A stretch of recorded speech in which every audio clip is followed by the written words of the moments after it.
मैं महावीर भारद्वाज लोकतंत्र सेनानी संगठन हरियाणा का प्रदेश महासचिव के नाते से आज हमारा यहाँ प्रदेश स्तर का लोकतंत्र सेनानी संगठन का आपातकाल का 25 जून जो काला दिवस है उसे को लोगों तक पहुँचाने के लिए, इतिहास की घटनाओं को बताने के लिए विश्वविद्यालय के प्रशासन के साथ मिलकर के हम लोगों ने इस कार्यक्रम को आयोजित किया है। इसका उद्देश्य सीधा सीधा ये है कि आपातकाल में 1975 में श्रीमती इंदिरा गांधी ने लोकतंत्र की हत्या करते हुए देश पर आपातकाल थोप दिया था। उसका विरोध करने के लिए 1 लाख से अधिक लोगों ने अपने घर बार त्याग कर, अपने कारोबार छोड़कर, स्कूल कॉलेज से बाहर आकर उन्होंने इसका विरोध करते हुए जेल की यातनाएं सही थी। ऐसे दिन को काले दिवस के रूप में पूरे देश में याद किया जाता है। हरियाणा ने भी इसको मनाने का निर्णय किया और आज इस सभागार में विश्वविद्यालय के परिसर में विश्वविद्यालय के प्रशासन के सहयोग से इस कार्यक्रम को हमने यहाँ पर सफल आयोजन करने के लिए ये कार्यक्रम हुआ। ये कार्यक्रम सफल हुआ और हम चाहते हैं कि आगे आने वाली पीढ़ी को ये संदेश इस मंच से दिया गया वो निश्चित रूप से फलदायी होगा। इसको हम केवल प्रदेश स्तर पर एक ही कार्यक्रम आयोजन करना था। आज हमारे हरियाणा के प्रत्येक जिले से 5-5, 7-7, 10-10 की उपस्थिति में यहाँ पर लोकतंत्र सेनानी आए हैं। ये प्रदेश स्तर का कार्यक्रम था, एक ही था और ये अब अगले वर्ष इसकी योजना बनेगी कि कितने स्थान पर करेंगे। महावीर भारद्वाज, प्रदेश महासचिव, लोकतंत्र सेनानी संगठन हरियाणा।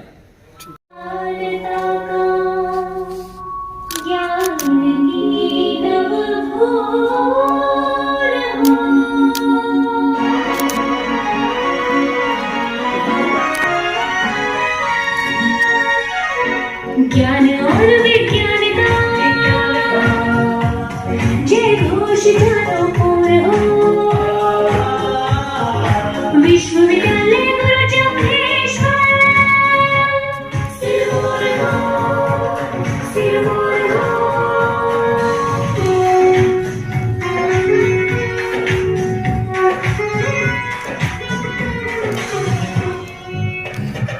इस हरित भूमि से सभ्यता और संस्कृति, कर्म के पथ पर गमन का सरस्वती की संतति। सृजना कौशल कला और खेल का संगम यहाँ, चेतना चिंतन मनन का हो रहा उद्गम यहाँ। शोध के विस्तार का अपनाना कोई छोड़ो। ज्ञान और विज्ञान का जय घोष चारों ओर हो। विश्वविद्यालय गुरु जम्भेश्वर सिरमौर हो, सिरमौर हो।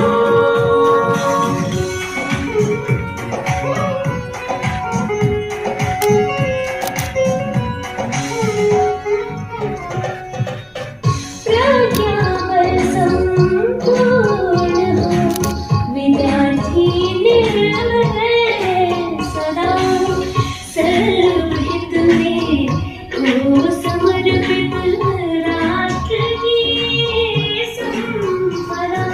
हर शिखर अपना शिखर हो, ये सतत प्रयास हो, जीत हो निश्चित सदा, बस ये प्रबल विश्वास हो। मुश्किलों के सामने ना हौसला कमजोर हो। ज्ञान और विज्ञान का जय घोष चारों ओर हो। विश्वविद्यालय गुरु जम्भेश्वर सिरमौर हो, सिरमौर। प्राप्त हुआ है, जिनका दर्शन मात्र ही पुण्य प्रदान करने वाला है। तो सर्वप्रथम यहाँ उपस्थित सभी लोकतंत्र सेनानी जो हैं उनके चरणों में अपना वंदन प्रस्तुत करता हूँ, उनका अभिनंदन करता हूँ और सभी से अनुरोध करूंगा कि तालियों की जोरदार गड़गड़ाहट के साथ ऐसे सभी लोगों को स्वागत करें।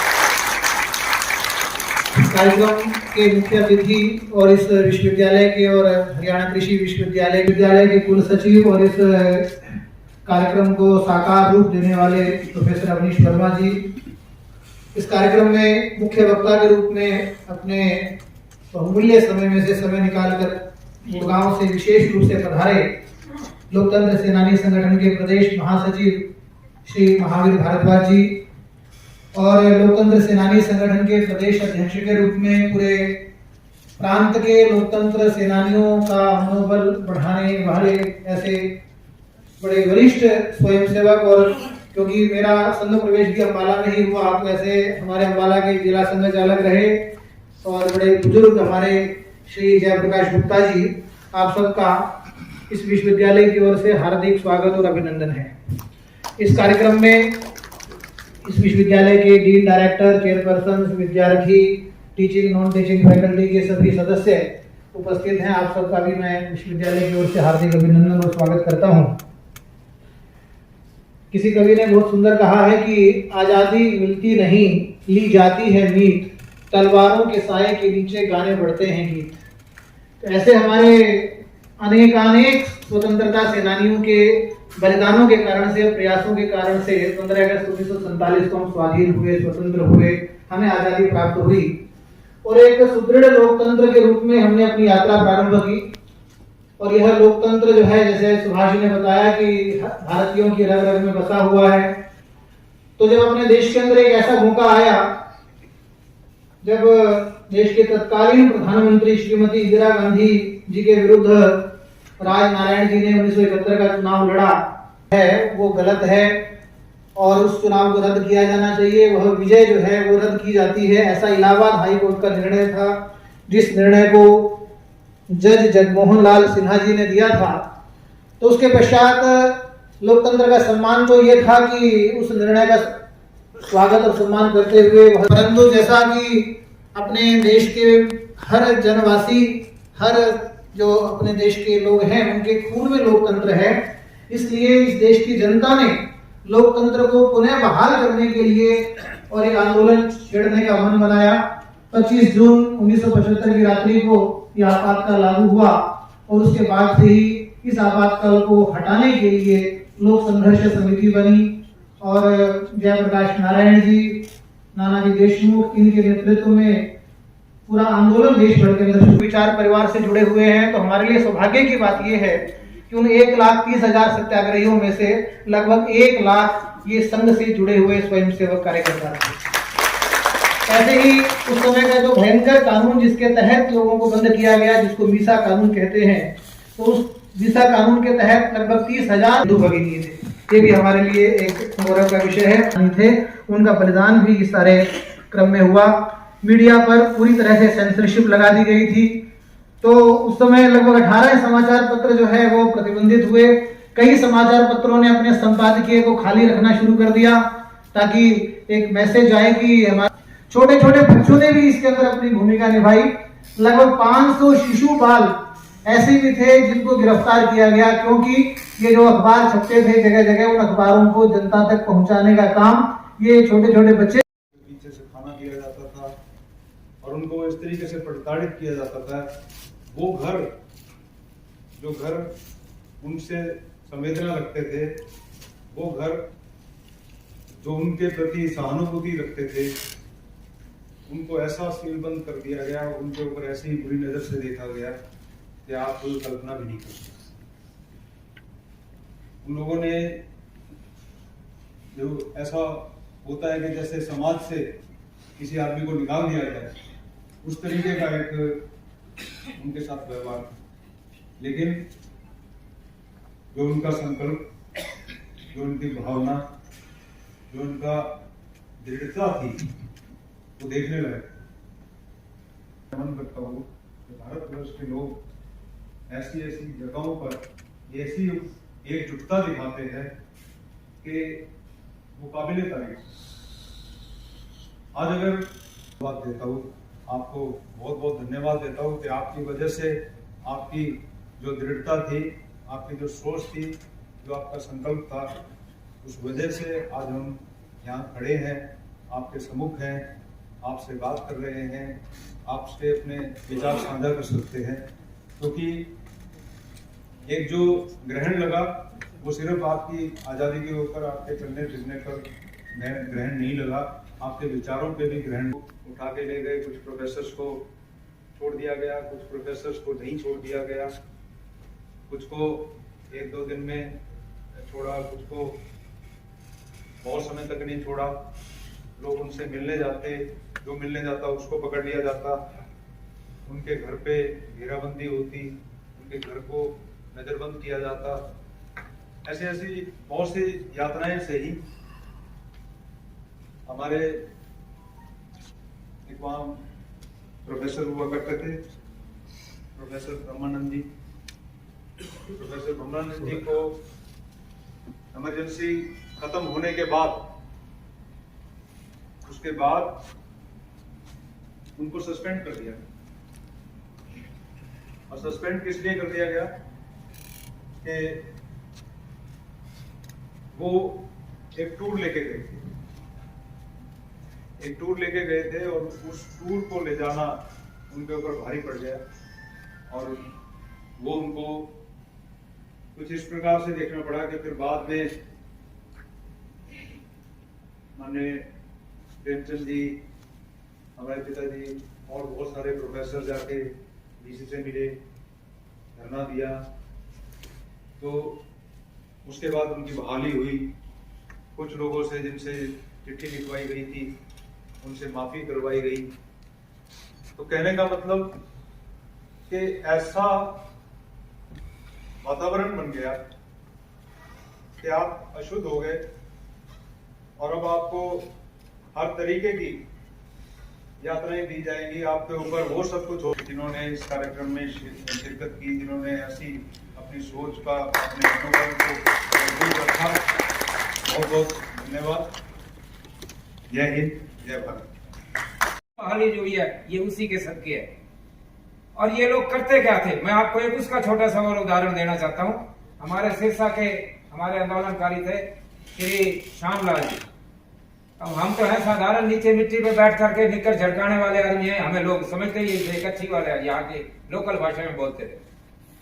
वो हमारे भोजन का सारा प्रबंध जेल में वही देखते थे। हमारे घरों से जो भोजन आता था हम सारे के सारे मिल करके खाते थे, कोई भेदभाव नहीं था। इसलिए हमारा पता ही नहीं लगा जेल है परिवार है, कुछ नहीं लगा।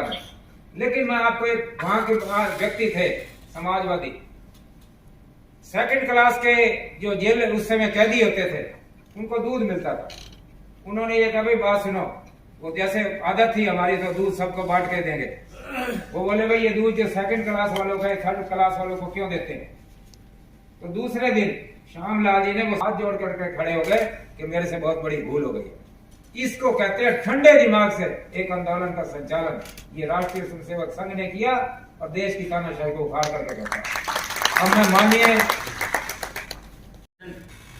भी हमने किया था। उस कार्यक्रम में हरियाणा प्रदेश के लगभग 350 कार्यकर्ता वहां पहुंचे थे। आप में से भी बहुत से कार्यकर्ता वहां पर उपस्थित होंगे। उस कार्यक्रम में हरियाणा प्रदेश के महामहिम राज्यपाल कप्तान सिंह जी सोलंकी मुख्य अतिथि के रूप में थे। उन्होंने जो अपना उद्बोधन दिया उसमें उन्होंने एक बात कही थी जो मुझे बार बार याद आती है कि इमरजेंसी लगी, हमें पकड़ लिया गया और कहने लगे, मैं तो मध्य प्रदेश में था उस समय, और मेरे को एक जेल में मीसा में बंद कर दिया। हम मीसा में बंद थे, देश में लॉ एंड ऑर्डर सब समाप्त हो चुका था, नो अपील, नो दलील, नो वकील की कहावत थी। हम बिल्कुल अलग अलग थे, हमें ना कोई निर्णय के लिए आता था और ना हम किसी तक अपना कोई संदेश पहुंचा सकते थे। ऐसा लगता था कि कौन है जेल से छूटेंगे या नहीं छूटेंगे या हमारा क्या होगा, भविष्य का कुछ पता नहीं था। ऐसे समय में जब फरवरी 1977 में दैव योग से भारतवर्ष में इलेक्शन डिक्लेयर हो गए, तो उस समय इलेक्शन होने थे, हमें बड़ी खुशी हुई लेकिन हम एक चर्चा करते थे जेल के अंदर कि अगर इस इलेक्शन के अंदर किसी कारण जनता पार्टी की जीत ना हुई और फिर से कांग्रेस आ गई तो फिर कम से कम इस जीवन में हम जेल से बाहर नहीं आ सकते। लेकिन प्रभु की कृपा हुई, दैव योग से जनता पार्टी जीती, इमरजेंसी खत्म हुई, हम लोग बाहर आए। जैसे कि मैं इसका सारा श्रेय जो देता हूं, जो लोग जब हम जेल में थे, जिन्होंने बाहर रह करके लोकतंत्र की रक्षा के लिए संघर्ष किया, जेलों में गए, टोकन सत्याग्रह किया, सत्याग्रह किया, पुलिस की मार खाई और ऐसी यातनाएं सही, उन्होंने अगर वो कार्य न किया होता तो जनता में जागृति पैदा ना होती और फिर से जनता पार्टी ना जीतती और ना ये लोकतंत्र समाप्त आता। ये बात उन्होंने उस समय कही थी। तो बंधुओं, उस समय आज जो हम ये 26 जून का काला दिवस के नाम से आज 28 को मना रहे हैं, 2 दिन बाद, लेकिन 26 जून का है। 25 जून और 26 जून की रात में इमरजेंसी लगी थी, तो ये तो हम मना रहे हैं ये काला दिवस। इसके मनाने का उद्देश्य यही है कि हम इसे प्रतिवर्ष मनाएं और हम उन जो घटनाएं घटी वो दोबारा ना घटें, और जो आने वाली पीढ़ी है हमारी, उस पीढ़ी को, युवकों को ये पता चले कि भी इमरजेंसी थी क्या। आज भी अगर किसी 50 साल या इससे कम आयु के व्यक्ति से बात करें इमरजेंसी की, आपातकालीन की, तो वो पूछता है कि इमरजेंसी क्या थी, किसने लगाई, क्यों लगाई, क्या हुआ इमरजेंसी में, पता ही नहीं। आज के नौजवानों को, विद्यार्थियों को कुछ भी पता नहीं। आज का मुख्य विषय हमारा यही है कि इमरजेंसी में जो घटनाएं घटी, जो अमानुषिक अत्याचार हुए, जो बातें हुई, वो सारी की सारी बातें हमारी आने वाली पीढ़ी तक पहुंचे। उसके लिए मुख्य रूप से ये अपना आज का कार्यक्रम का आयोजन है। और इस निमित्त मैं आपको आज कुछ घटनाएं बताऊंगा जो जीवन में आपके सारे हरियाणा में प्रताप जी ने भी अपने कार्यकर्ताओं ने 1975 में जब सत्याग्रह का आह्वान हुआ नवंबर मास में, तो हर जिला स्थान पर कई सत्याग्रह होना चाहिए या बड़े कस्बे में सत्याग्रह होना चाहिए। इस बात आई तो यमुनानगर में हमारे 3 कार्यकर्ताओं ने सत्याग्रह किया। मेरे को उनकी घटना याद होती है तो आंखों में आंसू आ जाते हैं।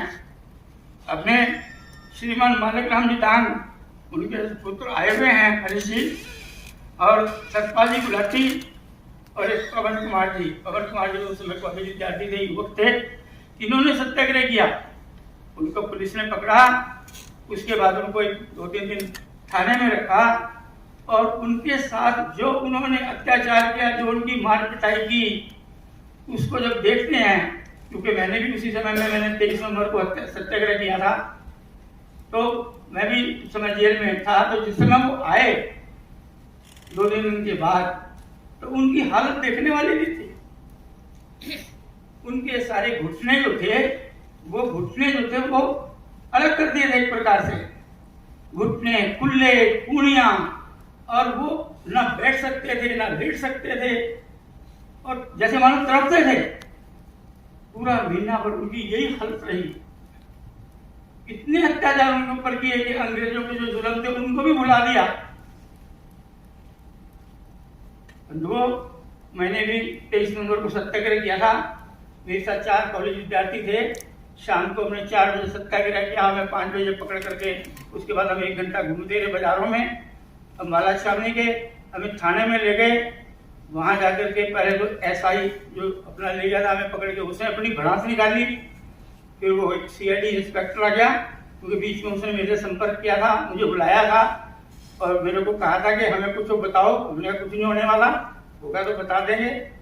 उसने 4 पुलिस के हट्टे कट्टे 1-1 क्विंटल के वजन के होंगे, और उनको साथ लेकर के मेरे साथ जो उन्होंने क्या कहा जी मार खाई और जो मेरे को दंड दे सकते थे वो दिया। रात को 12 बजे नीचे ले गए, जाकर एक खंभे से बांध दिया और वहाँ भोजनालय था थाने के अंदर, उसके मटके थे 8-10, उनका ठंडा पानी बाल्टियों में भर भर करके और रात को 12 बजे वो पानी ऊपर से लगातार बांध करके और वो डालते रहे। घंटों पानी डाला। सवेरे हम उठे, सवेरे SHO ने, उनको लगा मेरी पीछे ना उतर जाए, मैं पीछे क्यों रहूं। उसने उस मैदान के अंदर थाने के 20 पुलिस वाले वर्दी में बना करके उनको घेरे में खड़ा कर दिया, बीच में मुझे छोड़ दिया और अंदर से 1 इंची मोटा केन का डंडा 3.5 फुट लंबा वो लेकर के, और वो SHO आया गुस्से में और जो मुंह में बकता रहा और उसने वो डंडे से मेरी जो पिटाई करनी शुरू की। मैं घूम रहा था और वो डंडे मार रहा था, सारे सिर पर डंडे लग रहे थे। 5-6 चक्कर मेरे लग गए और वो भी रुका नहीं। प्रभु की कृपा हुई, मेरा तो अभी कोई हड्डी नहीं टूटी थी, सूजन आई होगी, लेकिन उसका डंडा टूट गया। जब उसका डंडा टूट गया तो एकदम रुका, फिर भी उसकी भड़ास नहीं निकली और उसने क्या कहते दूसरा डंडा मंगाया और दूसरा डंडा मंगा कर फिर मारना शुरू किया। फिर जब 2-3 चक्कर लगे तो फिर भगवान को लगा होगा यार ये रुकता ही नहीं है, इसका दिमाग सेट करना चाहिए SHO का। तो मेरे को तो कुछ नहीं हुआ, लेकिन ये जो दोनों हाथों से वो डंडा चला रहा था, अंगूठे और उंगली के जो मांस था ये बीच का, उसका मांस फट गया और वह खून के टुकड़े गिरने लगा तो ये था कि शायद मेरे को कहीं ज्यादा चोट लगी, क्योंकि मेरा खून टपक रहा होगा, लेकिन तो देखा तो उसका खून टपक रहा है और वो घबराया और उसने वो डंडा छोड़ा तो चला गया। ये घटना घटी। इसके बाद उन्होंने जो वो कर सकते थे उन्होंने वो अमानुषिक अत्याचार मेरे पर करे। फिर 2 दिन थाने में रख के मार पिटाई करके मुझे थाने में भेज दिया, जेल में भेज दिया। हम जेल में चले गए।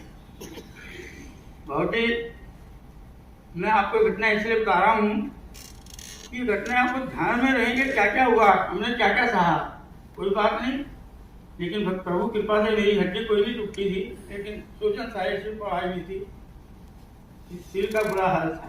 भारत माता की जय। वंदे मातरम, वंदे मातरम। एक घटना आपको सुनाऊंगा। उस समय यदि कोई जो जैसे दर्पण या दूसरी पत्रिकाएं निकलती थी, जब वो पत्रिकाएं उनको ले, उसका पता नहीं कि उसका क्या होगा और उससे कितनी मारपीट होगी, कितनी पूछताछ होगी और उसके बाद वो बचेगा नहीं बचेगा, कुछ नहीं पता। मैं शुरू के 3.5 महीने भूमिगत रहा, पुलिस के हाथ नहीं आया। मुझे सारी घटना का पहले से पता था। मैं 3.5 महीने रह करके अपने प्रचारकों के साथ मिलकर काम करता रहा। फिर मैं अक्टूबर के शुरू मास में मैंने अपने प्रचारकों से बात की कि मुझे श्रीमान प्रेमचंद जी से मिलना है। प्रेमचंद जी फिरोजाबाद में रहते थे, उनका वहाँ अड्डा था। मैं प्रेमचंद जी मिलने गया फिरोजाबाद। 2 महीने के बाद सत्याग्रह हो सकता है।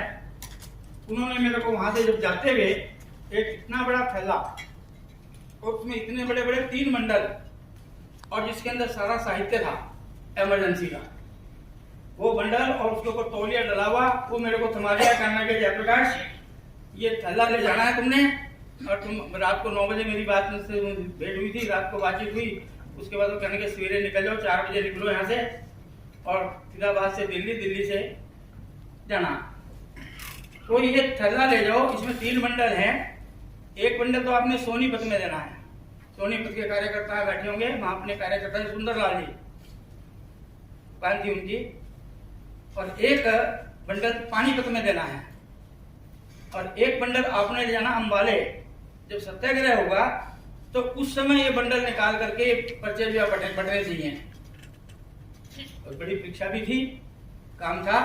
मैंने कहा ठीक है जी, तो बंडल लेकर के आ गया। सवेरे को दिल्ली पहुंचा 6 बजे के लगभग। दिल्ली उसमें प्रताप अड्डा हुआ करता, पुराना अड्डा, वहां से साफ किया जाए। तो उसके लिए एक आती है एक बार का संस्मरण कि श्रीमती इंदिरा गांधी किसी कार्यक्रम से आ रही थी नीचे, एक कार्यकर्ता ने वो एक इश्तेहार दिया उनके हाथ में कि इमरजेंसी खत्म की जाए। हाथ में देते हुए ये बोले कि अगर हाथ में हम इश्तेहार दे सकते हैं तो आपको गोली भी मार सकते हैं, लेकिन गोली मारना हमारा काम नहीं है। यहाँ की क्रांति का जो सूत्रपात होता है या जो इसका परिणाम निकलता है वो खून नहीं है। इसी इतने सुनियोजित ढंग से क्रांति का संचालन राष्ट्रीय स्वयंसेवक संघ ने किया और इंदिरा गांधी को हरा करके देश को एक नए लोकतंत्र के उजाले में लाकर के छोड़ा। ये का काम था।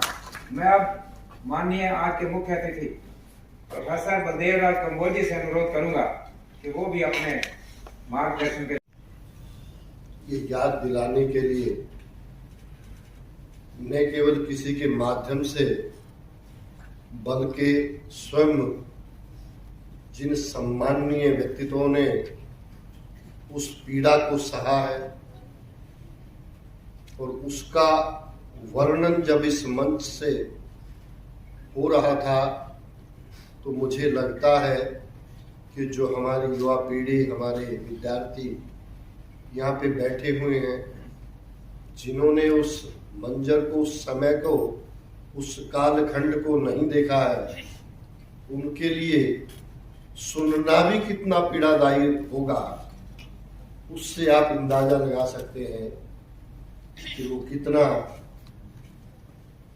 ऐसा बुरा काल था और कितनी उसकी आवश्यकता थी कि जब बहुत बड़ा नंबर नहीं था उस समय में भी इस देश के लोकतंत्र को बचाना, और क्योंकि वो सब लोग अधिकतर इस देश की स्वतंत्रता से भी जुड़े थे, उनको शायद लोकतंत्र की महत्वता का पता था, इसी वजह से अपने जीवन को जोखिम में डालकर किसी चीज से बिना घबराए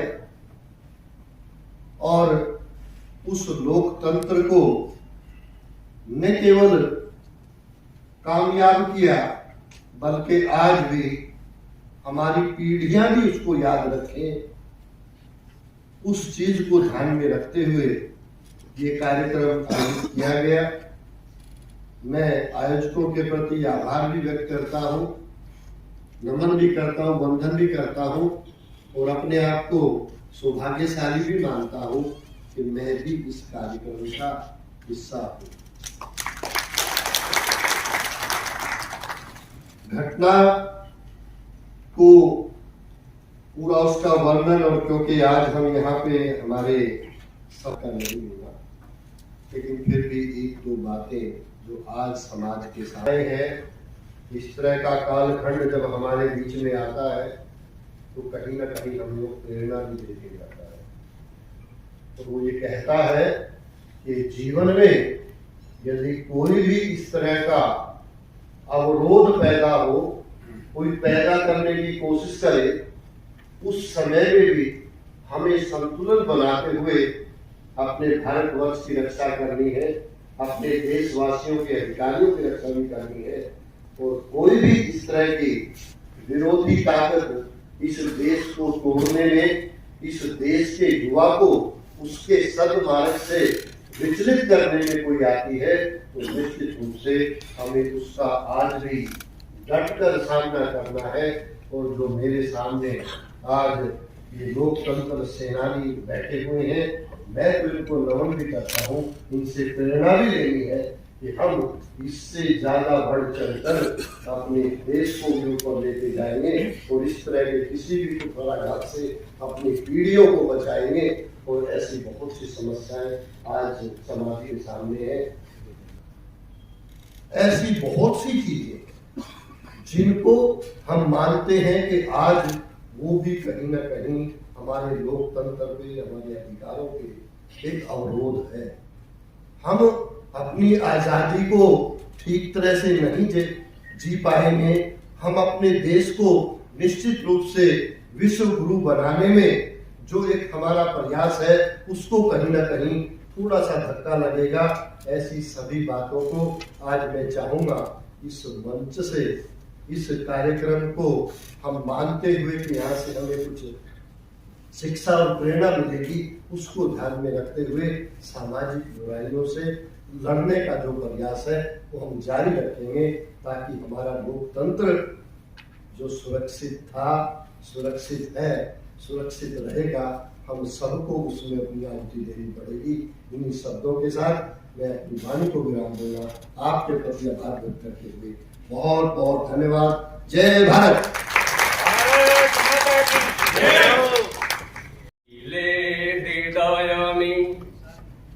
हो खड़ा यदि देश सारा, संकटों पर मात कर यह राष्ट्र विजयी हो हमारा। क्या कभी किसने सुना है सूर्य छिपता निर्भय से? क्या कभी सरिता रुकी है बांध से बन पर्वतों से?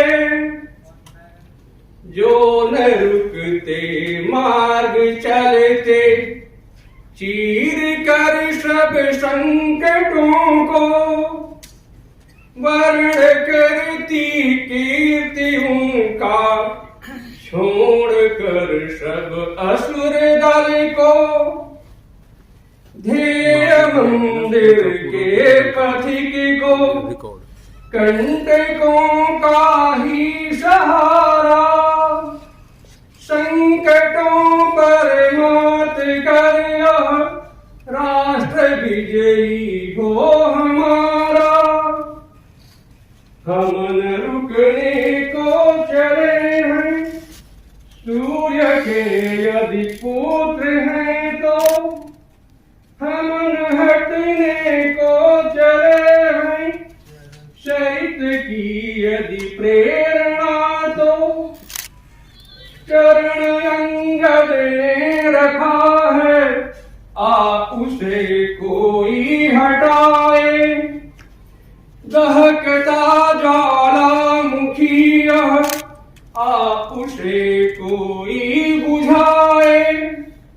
मृत्यु की पीकर सुधा हम चल पड़े लेकर दुधारा। संकटों पर मात कर संगठित हो देश सारा। संकटों को मात कर यह राष्ट्र विजयी हो हमारा। राष्ट्र भक्ति हृदय में हो खड़ा यदि देश सारा। संकटों पर मात कर यह राष्ट्र विजयी हो हमारा।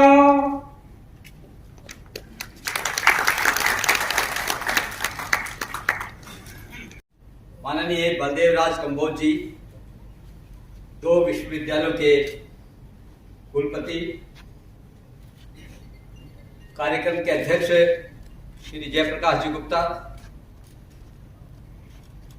जिनका विशेष सानिध्य और इस आयोजन में महत्वपूर्ण भूमिका, प्रोफेसर अवनीश वर्मा जी, कुल सचिव गुरु जम्बेश्वर विज्ञान एवं प्रौद्योगिकी विश्वविद्यालय। आज हम सब एकत्रित आ सके, एक दूसरे के दर्शन कर सके। इस आयोजन में अहम भूमिका निभाने वाले, अप्रत्यक्ष रूप से संयोजक का काम निभाने वाले और हमारे प्रांत के संघ के अधिकारी माननीय प्रताप जी, हमारे सुभाष जी मल्होत्रा, जिन्होंने इस कार्यक्रम को इस मुकाम तक पहुंचाया। लोकतंत्र सेनानी संगठन हरियाणा के पूर्व अध्यक्ष श्री बलवंत नीडर जी, विश्व हिंदू परिषद के और हमारे लोकतंत्र सेनानी सुशील जी जैन, हमारे माननीय संघ चालक रहे और हमारे मार्गदर्शक उंगली पकड़ के जिन्होंने संघ सिखाया, माननीय जीतराम जी, इस अवस्था में अस्वस्थ होते हुए भी दादरी से यहाँ चलकर आए। हमारे प्रांत के जो कार्यकारिणी के सदस्य श्री पवन सिब्बल जी, श्री सतीश कत्याल जी, रामस्वरूप पोपली जी, और एक रेवाड़ी से मेरे साथ जिन्होंने सत्याग्रह किया, वो सबसे अंत में बाईं ओर वहां बैठे हैं श्री लक्ष्मी जी। उनके दोनों पैर नहीं हैं, घुटने से ऊपर के दोनों पैर किसी, मैंने उनको फोन पर कहा कि आप बहुत दिक्कत हो जाएगी बस में अपनी साइकिल को लेकर चढ़ाना और फिर उतरना, फिर एक सहायक साथ में, लेकिन जैसा निश्चय 1975 में उनका हमने देखा था वैसा ही निश्चय आज यहाँ है। अनेक जिलों से आए जिला अध्यक्ष और हरियाणा के कोने कोने से आए लोकतंत्र सेनानी, ऐसे सभी बंधुओं को, सभी पीछे मेरी भगिनी बैठी उनको मैं सादर प्रणाम करता हूं, चरण वंदना करता हूं, अपना आभार भी आपको निवेदित करता हूं। आप सब इतनी दूर से आए हैं। आप सबसे बातचीत करने के लिए कहा गया है। मेरा काफी काम हमारे जयप्रकाश जी ने हल कर दिया, काफी घटनाएं आपको उन्होंने रखी हैं, लेकिन ये जो विषय है ये वास्तव में जो लोकतंत्र सेनानी या नहीं उनके अतिरिक्त जो बैठे, जो युवा पीढ़ी बैठी है, जो कॉलेज में पढ़ने वाले विद्यार्थियां बैठे हैं, और ऐसे व्यक्ति जिन्होंने लोकतंत्र बचाने की इस आपातकाल की पीड़ा को प्रत्यक्ष सहन नहीं किया, उनको ये अवसर नहीं मिला, ऐसे लोगों को उस समय की त्रासदी के बारे में बताना, ये इस काले दिवस का एक प्रमुख उद्देश्य है। इस कार्यक्रम का भी यही उद्देश्य है। उद्देश्य में लोकतंत्र सेनानी लोकतंत्र के सुदृढ़ीकरण के लिए क्या करें, यह भी एक चर्चा के लिए एक बिंदु आयोजकों ने हमें दिया है। बंधुओं, 25 जून की वो भयानक काली रात भारत के इतिहास में भुलाई नहीं जा सकती।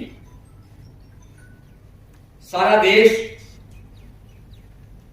स्वाभाविक रूप से चैन की नींद सो रहा था, लेकिन एक सत्ताधारी अपनी सत्ता को बचाने के लिए भारत के उस लोकतंत्र से खिलवाड़ करने की तैयारी कर रहे थे जिसको स्थापित करने के लिए लाखों लोगों ने अपना बलिदान दिया। बड़ी संख्या में देश के लोगों ने जेल की यातनाओं को सहा। 20-20, 22-22 साल की अवस्था में फांसी के फंदे पर झूल गए, अनेक प्रकार की यातनाएं पीड़ाएं सही।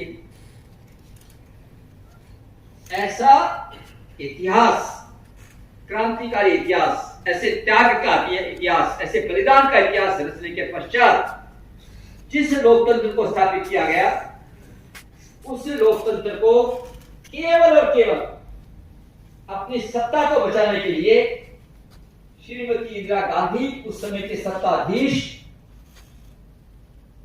छुरा हाथ में लेकर के रात की मध्य रात्रि को लोकतंत्र की हत्या कर देती है। देश को कानो कान खबर नहीं, समाचार पत्र, दूरदर्शन, सब पर पूरी तरह से काबू कर लिया गया। दिल्ली के बहादुर शाह जफर मार्ग पर देश के सबसे बड़े अखबार, उनके कार्यालय वहां पर मौजूद, कोई अखबार छप ना सके। इमरजेंसी की घोषणा की काली करतूत का लोगों को पता ना चले और इसका विरोध ना हो, इस मकसद से सबकी बिजलियां काट दी गई और अखबार नहीं छपे। हमको यह भी पता लगता है मंत्रिमंडल की बैठक इस निर्णय की घोषणा के बाद हुई। यह निर्णय मंत्रिमंडल से बाद में पास करवाया गया। इतना ही नहीं, उस समय के राष्ट्रपति से भी हस्ताक्षर, जबरन हस्ताक्षर, डरा धमकाकर ये घोषणा करने के बाद करवाया गया। यानी पूरी तरह से संविधान को, लोकतंत्र को, नियम को, कानून को, कायदों को तिलांजलि देते हुए श्रीमती इंदिरा गांधी ने देश के ऊपर आपातकाल थोपकर ये जघन्य अपराध और ये पाप 25 जून की मध्य रात्रि को किया।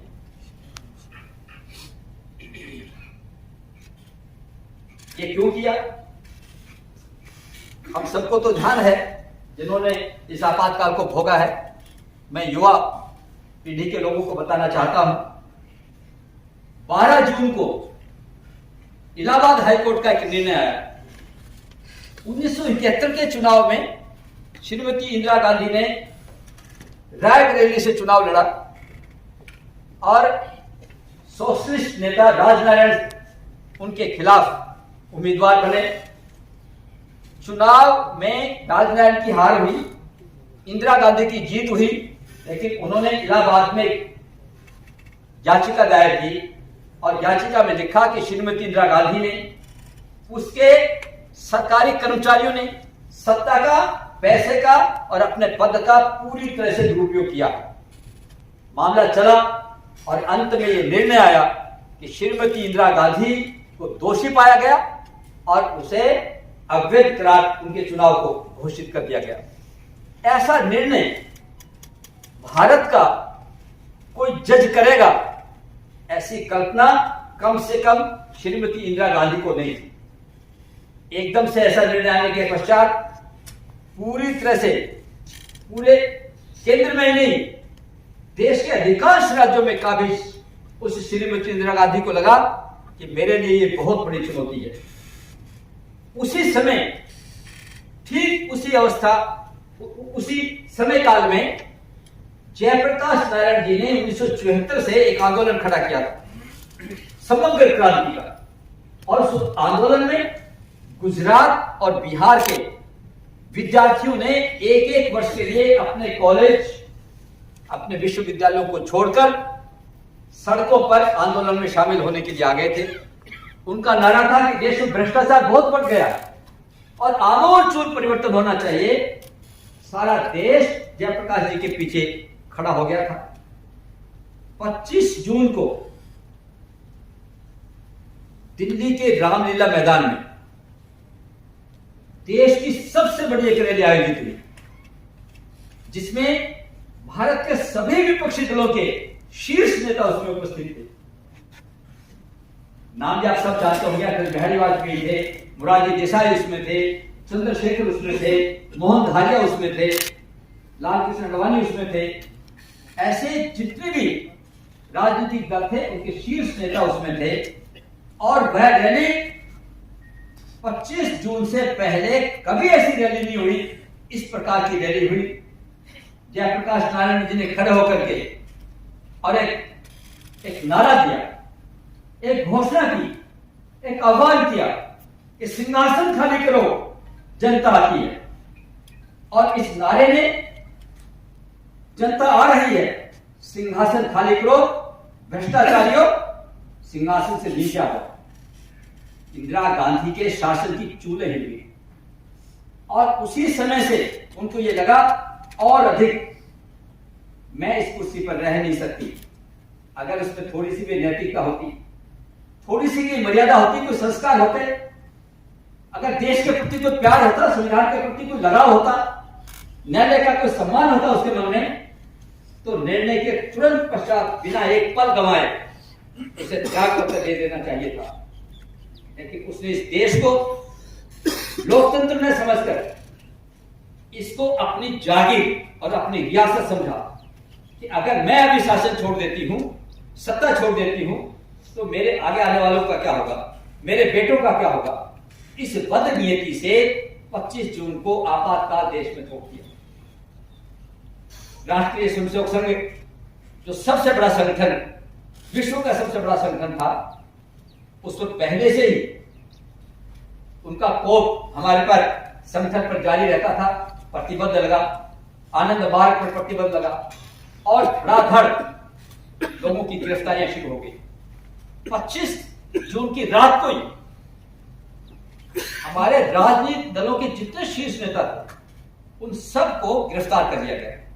किसी को भी कोई कारण नहीं बताया क्यों गिरफ्तार किया गया है, किस लिए किया गया है, हमारा अपराध क्या है, कोई दलील नहीं, उनकी गिरफ्तारी के अगेंस्ट कोई अपील नहीं, कुछ नहीं, कोई न्यायालय नहीं। हमारी न्याय व्यवस्था पंगु हो गई। कार्यपालिका और अफसरशाही केवल चाटुकारिता पर ये आधारित हो गई। ऐसे में पूरे देश में जहां जहां उनको लगता था कि इसका विरोध हो सकता है, विरोध कर सकते हैं, उनको उठा कर जेलों में भर दिया। मित्रों, पूरा देश उस समय बंधक बन गया। और यह कहना भी कोई अतिशयोक्ति नहीं है अगर कहा जाए कि पूरा देश, भारतवर्ष एक जेल का रूप उसने धारण कर लिया। कोई बोलता नहीं था।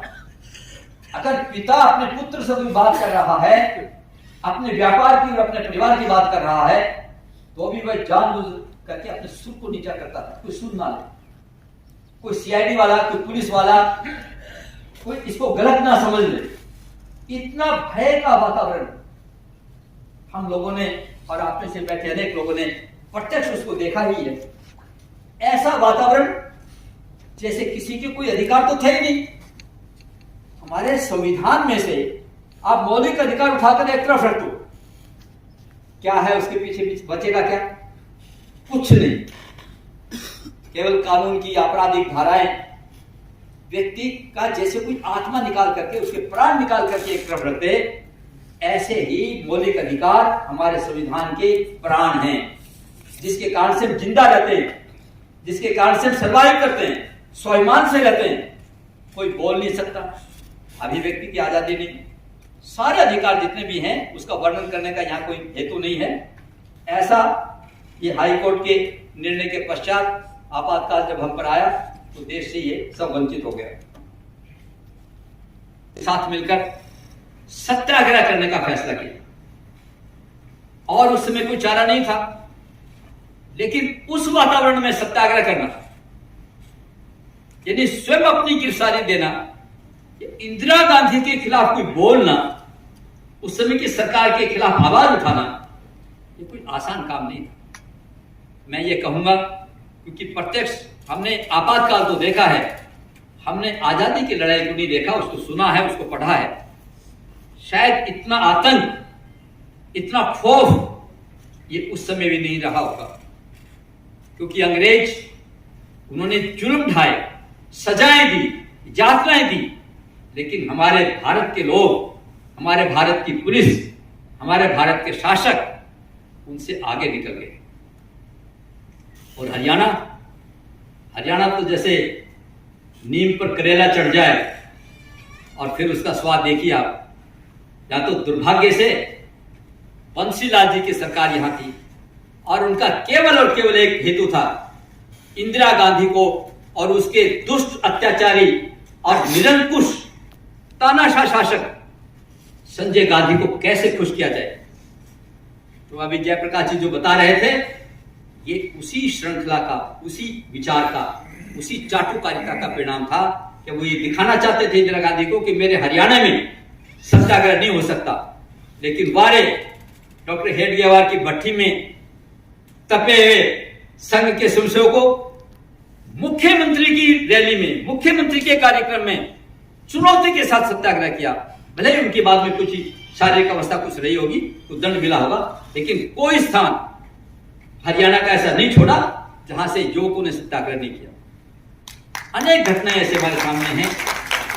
सत्याग्रह करने के बाद जब पुलिस पकड़ती थी, हम सब लोग जानते हैं, एक तरफ सत्याग्रह करने वाले उस लोकतंत्र सेनानी की चुप्पी, मुंह पर टेप, और दूसरी तरफ वो राक्षस रूपी उस पुलिस वाले का ये जिद कि तुम्हारा मुंह मैं खुलवाऊंगा। ऐसा पुलिस वर्सेस कार्यकर्ता ऐसा खड़ा हो जाता था दृश्य, पूछते थे तुम्हारे प्रेम जी गोयल कहां हैं, तुम्हें सत्याग्रह के लिए किसने भेजा, तुम्हारे वो कार्यकर्ता कहां है, तुम्हारे फला कार्यकर्ता कहां है, तुम्हारे वो अधिकारी कहां है, तुम्हारे प्रचारक कहां रहते हैं।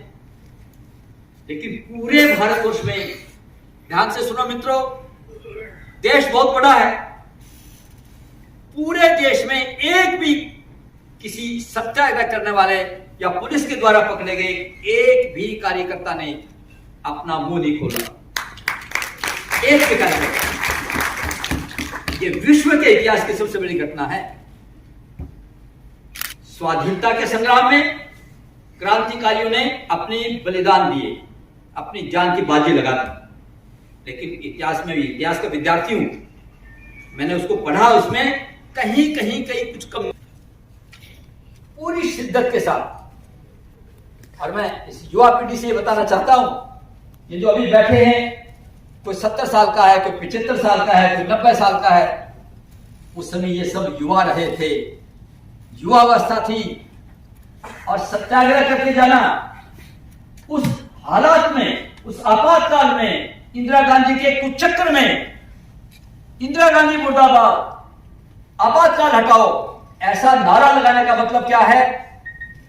गिरफ्तार तो होगा ही होगा, उसकी पिटाई तो होगी होगी, लेकिन वो जेल से वापस आएगा या नहीं, ऐसा कुछ नहीं था, ऐसा कुछ सुनिश्चित नहीं था। मैं अपनी स्वयं की बात बताता हूं। जब मैं अपने गांव में, मेरे 2 साल की बेटी थी उस समय, बेटी इसलिए थी क्योंकि मैं बाल विवाह का शिकार था, तो बेटी जल्दी हो गई थी, मेरी आयु 20 ही वर्ष की थी। जब मैं गांव में ये बताने गया कि भाई हम 3 दिन बाद सत्याग्रह करने वाले हैं, उनको जब समझाया सत्याग्रह क्या होता है, तो मेरी पत्नी का एक प्रश्न था, मेरे माता पिता भी वही थे, उन्होंने कहा अच्छा कोई बात नहीं, जाना चाहिए, क्योंकि संघ के प्रचारक घर में जाते रहते थे, उनको पता था संघ के कहने से जा रहे हैं। वापस कब आओगे भैया, ऐसा मेरे पिताजी ने पूछा, मेरी पत्नी ने भी कहा वापसी कब की है, हम कहा ये नहीं बता सकते, वापस कब है ये नहीं बता सकते, कोई नहीं बता सकता था। ऐसे में भी जैसे मेरी पत्नी ने कहा कि कोई बात नहीं, भगवान करे आप जल्दी वापस आए, लेकिन देश के काम के लिए जाए, ऐसे सबके घरों में ये कहा होगा, तभी तो हम जाकर के देश के लिए काम कर सकते हैं। ऐसा वातावरण खड़ा हो गया था। उस वातावरण में काम करने वाले लोग आज उनके दर्शन हम आपस में कर सकते हैं, युवा पीढ़ी भी उनको देख सकती है, उनसे प्रेरणा ले सकती है, उनसे सीख सकती है कैसे निस्वार्थ भाव से देश के लिए काम कर सकते हैं।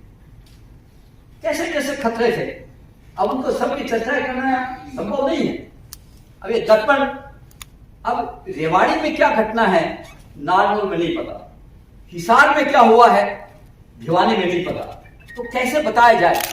अखबारों में सेंसरशिप, बाद में अखबार जब शुरू किए तो बहुत से अखबार, खास करके इंडियन एक्सप्रेस, उसमें बीच बीच में कॉलम ऐसे ब्लैंक सफेद, अगले पेज में फिर कोई सफेद, उसका इंडिकेशन क्या था कि कोई खबर थी जो छापने नहीं दी गई। हम छापना चाहते थे लेकिन सेंसरशिप ने इसको काट दिया, इसलिए हम जगह खाली छोड़ रहे हैं।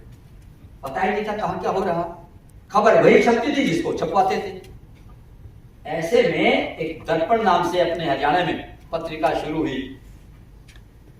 फरीदाबाद के लोग जानते होंगे, 24 नंबर, वहां एक पुरानी फैक्ट्री का खंडर, उसमें अपना कार्यालय, और उसको कैसे कैसे आगे पहुंचाना है। मैं छोटी सी बात बताता हूं कि क्या तरीके कैसे होते थे। अब अपने तिलकलाल जी प्रचारक थे, जब जानते होंगे काफी लोग उनमें से, वो फरीदाबाद से बंडल लेकर जैसे रेवाड़ी आ गए। अब ट्रेन में वो रख देते हैं, किसी उसमें ट्रेन की ऊपर छत सी होती है बैठने के ऊपर, वहां रख दिया, खुद 4 डब्बे छोड़ के बैठ गए। अब जब रेवाड़ी आई, उतर गए, उतारा, वहां एक डीसीएम की दुकान है, कपड़े की, अपने कार्यकर्ता है श्रीधर भारद्वाज की, वहां वो ले आए। वहां के कार्यकर्ता, जो दुकान के कार्यकर्ता, उनको डीसीएम के एनवेलप में, डीसीएम का जो लिफाफा है जिसमें कपड़े देते हैं, उसमें पैक कर दिया और उसमें पिन लगा, और वहां से कार्यकर्ता लेते थे, फिर आगे उसको पहुंचाते थे। मेरा इसमें ड्यूटी थी, मैं साइकिल लेकर के पहुंचा, और जैसे शक्ल देखी उन्होंने 2 बंडल कपड़े वाले उसमें एनवेलप में ढाके मेरे को दे दिए। मैंने साइकिल के पीछे कैरियर पर लगाया, लगाते मेरा हाथ सीआईडी वाले ने पकड़ा। मैं उसको जानता था, मुझे जानता था। पंडित जी कहां चले, क्या ले आए? आज तो हो गया काम। हमने तुरंत हाथ छुड़ाया।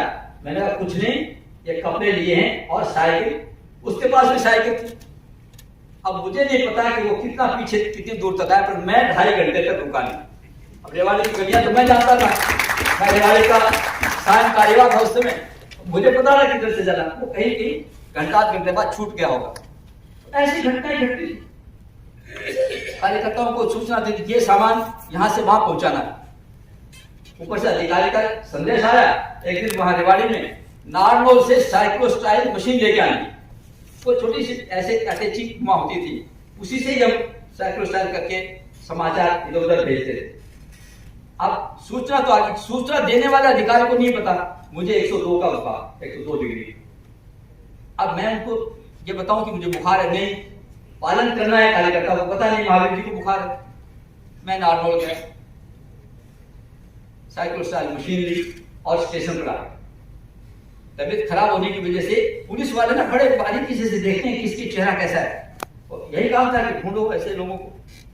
अब वो आके 2 बार उसने डंडा लगाया, जयप्रकाश जी बता रहे थे, वो तो चले गए थे, लेकिन मेरा वाला तो डंडा, क्या है इसमें?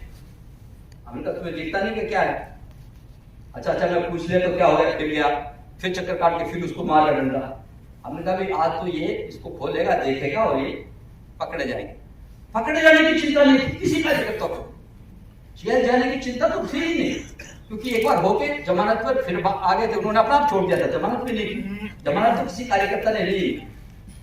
लेकिन क्या था, ये सामान पहुंचना चाहिए, पकड़े गए तो सामान कैसे पहुंचेगा, इसकी चिंता करते थे कार्यकर्ता, इसकी चिंता करते थे देशभर, इसकी चिंता करते थे स्वयंसेवक। ऐसा एक आपातकाल का दौर हम सब ने उसको देखा है, भुगता है। अत्याचार की कहानियां बड़ी लंबी हैं। पजामे के नीचे से रस्सी बांधकर ऐसे अनेक कार्यकर्ताओं के जिंदा चूहे छोड़े गए। सिगरेट के निशान भी आज आपात की सीढ़ियों पर उनको लटकाया गया, उल्टा लटका करके उनसे पूछा गया। लेकिन मैं फिर उसको बात को दोहरा रहा हूं, पुलिस का कोई हथकंडा बचा नहीं, कोई युक्ति उन्होंने छोड़ी नहीं, कोई अत्याचार उनसे किए बिना रह नहीं गया। लेकिन किसी का भी एक भी मुंह से कोई वाक्य नहीं निकला। वो जो जानना चाहते थे, पूछना चाहते थे, किसी ने बताया नहीं। ऐसे संघ के संगठक, ऐसे कार्यकर्ता, ऐसे आपातकाल के योद्धा आज इस कार्यक्रम में आए हैं। समय बहुत पहले ज्यादा हो चुका है, आज इतना ही मुझे कहना है। अंत में आपसे ये निवेदन करना है, जिनके शरीर की सामर्थ्य बची है, विश्वविद्यालय और सुभाष जी ने मिलकर के दिया है कि स्थान पर कुछ न कुछ कर रहे हैं, अपने दायित्व का निर्वहन कर रहे हैं, लेकिन अग्रणी भूमिका में जब तक अंतिम सांस है, जब तक हमारे प्राण शेष हैं, हम अपने उस संस्कार को और उस जिजीविषा को, उस हिम्मत को छोड़े ना। उसको लगातार उसी माहौल में, उसी वातावरण में, उसी हिम्मत के साथ जिए। जहां भी लगता है गलत हो रहा है, जहां भी लगता है ठीक नहीं हो रहा है, वो भले ही हमको प्रशासन से टकराना पड़े, भले ही कहीं कहीं कुछ सरकार को ध्यान दिलाना पड़े, लेकिन हम अपनी अग्रणी भूमिका में रहें। अब उदाहरण के लिए मेरे ऊपर संगठन का दायित्व भी है, तो मैं गुरुग्राम में रहता हूं, वहां एक और दायित्व हमने लिया है। 22 हिंदू संगठनों को जो आपस में टांग भी खींचते रहते हैं, लेकिन एक मंच पर ला करके, साझे मंच पर ला करके, उनको एक संयुक्त हिंदू संघर्ष समिति हरियाणा का गठन करके 1947 से एक गलत नैरेटिव देश झेल रहा था कि मुसलमान संविधान के अधिकार के तहत कहीं भी खुले में नमाज पढ़ सकते हैं, किसी भी सार्वजनिक जगह का इस्तेमाल वो अपने धर्म की आस्था के लिए कर सकते हैं। उसको हमने अभी पिछले 4 महीने पहले तोड़ा। 3 साल के एजिटेशन के बाद, आंदोलन के बाद, अब गुरुग्राम में और बल्कि उसको देख करके भारत में भी शायद किसी भी स्थान पर अब खुले में नमाज पढ़ना बंद हो गया है। ये केवल आपातकाल के में किए गए काम की प्रेरणा, संघ का मार्गदर्शन, अधिकारियों का निर्देश उसके तहत ऐसे काम हम अपने अपने स्थान पर करते रहें। कोई आके हमको बताएगा कि हमें ये काम करना है तब हम उसको कर देंगे, तो कर ही देंगे, वो तो करते ही हैं। स्वयं प्रेरणा से, स्वयं जागृत होकर हम इस प्रकार का काम कर सकते हैं, तो लोकतंत्र को सुदृढ़ करने के लिए हमारी अहम भूमिका हो सकती है। आज इस कार्यक्रम में कहने को तो बहुत कुछ हो सकता था, लेकिन इतना ही, बहुत अधिक समय भी आपका लेना ठीक नहीं। मैं आप सबसे एक बार फिर से सबका आभार व्यक्त करता हुआ, सबके दर्शनों का अत्यंत लाभ प्राप्त करता हुआ मैं सबको वंदन करता हूँ, सबका अभिनंदन करता हूँ। बहुत बहुत आप सबका धन्यवाद। आपने सुना। एक सूचना मैं आप सबको देना चाहता हूँ कि अभी जब इस कार्यक्रम की समाप्ति की घोषणा होगी और हम सब बाहर जाएंगे, और जब वे उस समय का उपयोग अपने मोबाइल को लेकर के लोकतंत्र सेनानियों की जो भी उनके सामने आ जाए उसके अनुभव पूछने के लिए, उनसे लोकतंत्र के बारे में पूछने के लिए उसको रिकॉर्ड करें। वो आपके लिए भी अविस्मरणीय होगा, वो आपके लिए भी एक एसेट बन जाएगा, और लोकतंत्र सेनानी को भी लगेगा कि मैंने भी अपनी बात किसी ठीक युवा पीढ़ी के व्यक्ति से कही है जो उसको आगे बढ़ा सकता है। ऐसा कार्यक्रम हम बाहर जाके कर सकते हैं। माननीय प्रताप जी ने ऐसा मुझे निवेदन किया है, मैं ये सूचना आप सबको दे रहा हूँ। एक बार फिर से मैं अपनी ओर से, अपने संगठन की ओर से, हरियाणा के संगठन की ओर से आपका बहुत बहुत आभार व्यक्त करता हूँ। धन्यवाद।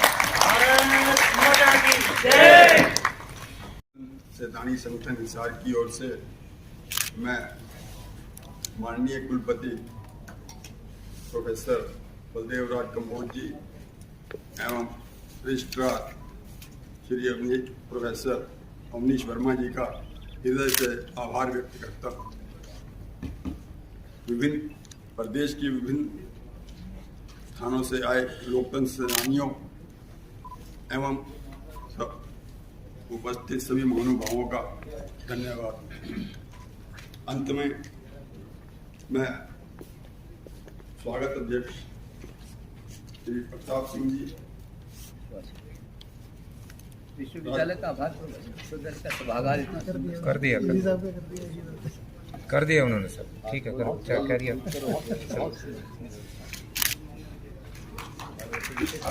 क्योंकि कार्यक्रम का समापन जो अपनी परंपरा है देश की, राष्ट्र की, वंदे मातरम से होगी। सभी से निवेदन, सभी से योग करेंगे। वंदे मातरम, वंदे मातरम, सुजलाम सुफलाम मलयज शीतलाम स्वस्ति श्यामलाम मातरम, वंदे मातरम। शुभ्रजोत्स्ना पुलकितयामिनी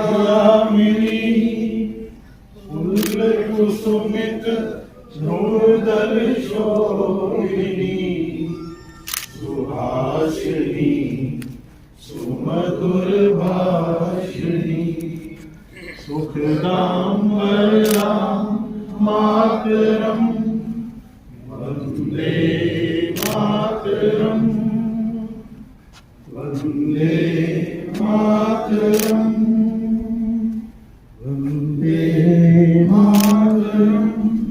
भारत माता की जय। धन्यवाद।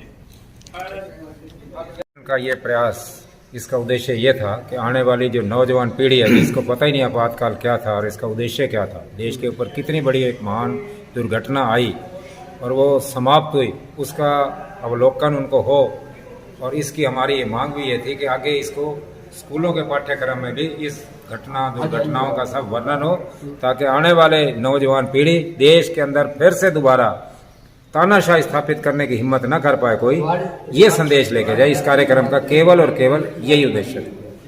सुभाष मल्होत्रा, प्रदेश प्रवक्ता, लोकतंत्र सेनानी संगठन, हरियाणा।